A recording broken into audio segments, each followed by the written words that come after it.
Welcome back to SpiritLifter.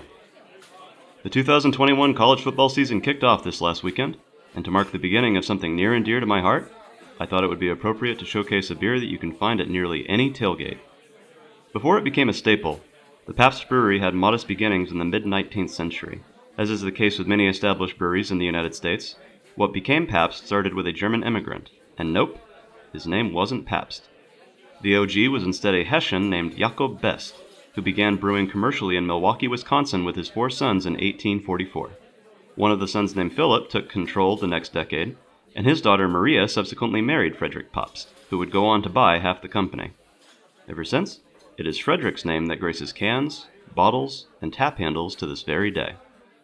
Producing light lagers popular across Central Europe, it was in 1893 at the Columbian Exposition in Chicago that the company displayed a pavilion celebrating the brand and the art of brewing.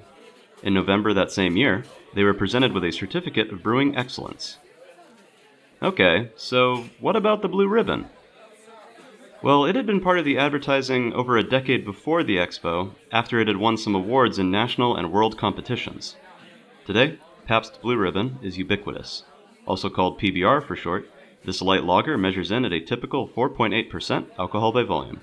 No word on bitterness or what hop variety they use, but honestly, such details are rarely of concern to people getting ready for a game or cheering their team on.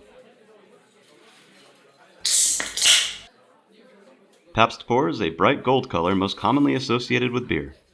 As for what it smells like, well, it smells like it should. The taste is light and clean. There are no real defects here. And that makes sense, as macro brews are something meant to go anywhere and fit just about any occasion. It's not the fanciest brew, even with the adornment of that bright blue ribbon on the can.